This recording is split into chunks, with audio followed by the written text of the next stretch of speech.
We came at it from two different approaches. One, I was working with the Criminal Justice Coordinating Council, and we were talking about mapping resources in Anderson County so that people coming out of incarceration would be able to find resources. So that was my approach on it.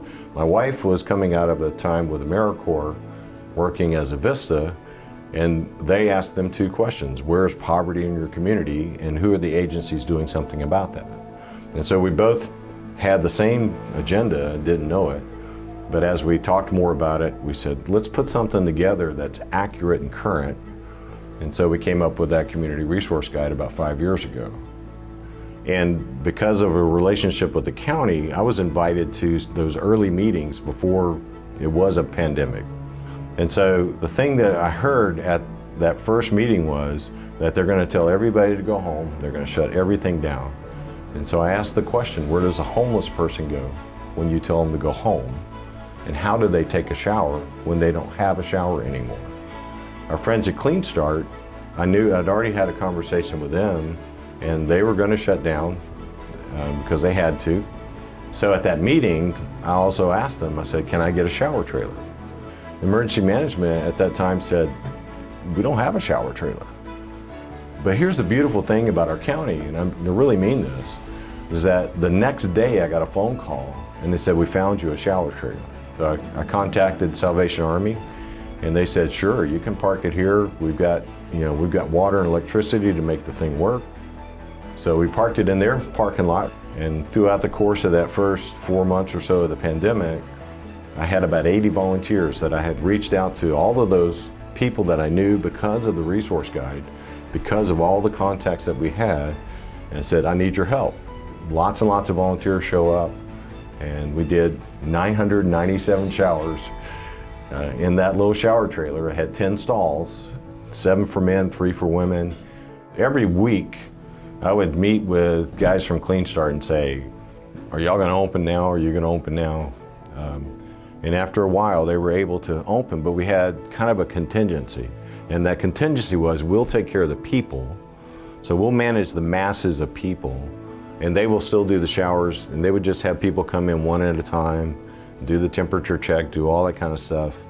And so instead of having the crowds of people in Clean Start, the crowds of people would be at our place.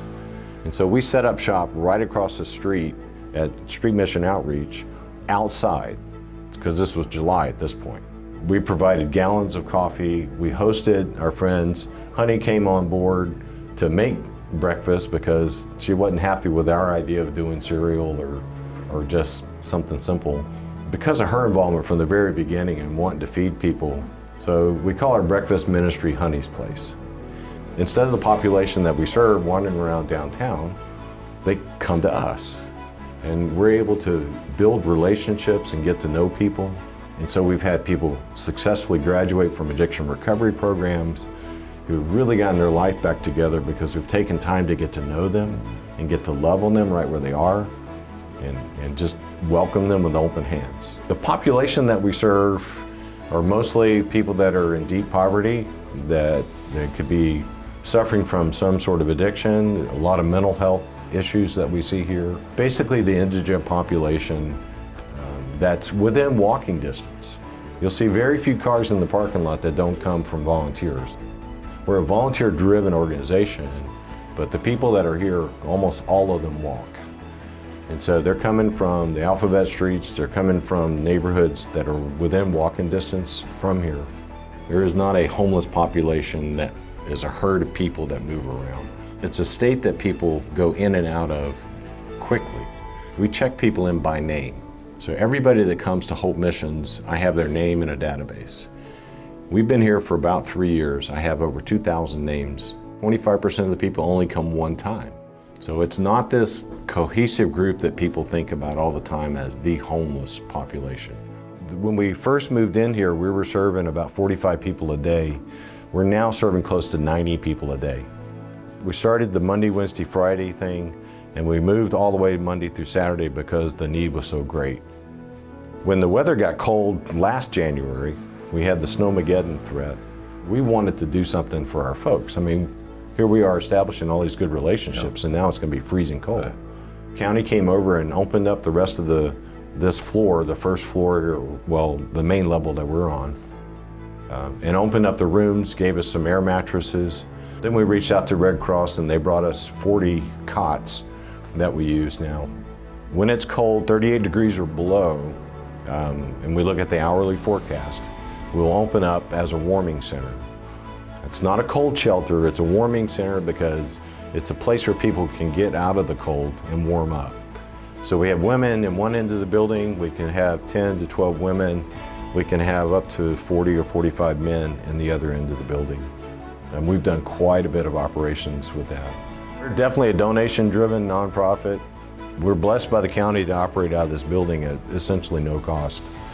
But everything else, all the operations, everything we do here is all nonprofit, all donation-driven. We have groups that come in to serve breakfast. They prepare breakfast off-site and they come in and serve it. Last year, in 2022, we served over 20,000 meals out of here. 20,000. Wow. So there's several ways to help. One is certainly monetary donations. We buy a lot of stuff. Eggs are expensive. We go through lots of breakfast kind of foods. You know, we have some great groups out there that are providing the instant grits. We go through hundreds of packets of instant grits every week. You can come in and prepare a meal. We don't have much of a kitchen here, but you know, some people have come in and done pancake breakfasts. Most of the time it's off-site and people will come in to serve. For those that may not be aware of what the Lot Project is, give us an overview of what they do down there. They provide 2 meals, Tuesdays and Thursdays. They give clothes away, hygiene products. And the first Friday of the month, we go in with them and do shoes and blankets. I started taking breakfast Monday, Wednesday, and Friday. I put a towel on the trunk of my car and serve Jimmy Dean croissants and orange juice and chocolate milk. To who? To the homeless. That came in to get a shower. So now they were getting not only a shower, but they were getting a breakfast. And they were getting a smile from honey. Most of the time. Dave and Kim were talking one day about opening the mission, and my big mouth and asked them what they were going to serve. And they said cereal, and I said, why don't you cook? And they said, want to? So that's how that started. Monday I do use hamburger buns, fried egg, fried bologna and cheese. Wednesday I do gravy biscuits. We do cereal, toast, and boiled eggs on Friday. And you're in charge of the kitchen? Pretty much. But we're open 6, I'm just here 3. Right, because you got at 81, you got more things to do. Well, Tuesday and Thursday I go to the Lot Project. And I'm an old woman, that's all I can handle. What do you get out of it? Makes you feel good, you know, feel like you're giving back to the community. Couldn't stand to see anybody hungry out in my animal. Just, I don't know, I guess because I always had plenty of food. And I enjoy doing it. 99% of the time, I enjoy it. But you feel that you're doing something that the Lord has called you to do, and you're fulfilling your part of His mission, I guess. As much as I can, yeah. Well, and according to some people, you're the backbone of what goes on down here. No, I'm not. He's the backbone. Him and Judy Huber run this place. I'm a small piece of this big puzzle. But an important one. Well, what they do is a lot more important than what I do. They keep it together. And provide you with what you need to feed them. That's right. Give me a credit card and tell me to go. I don't get no better than that, does it?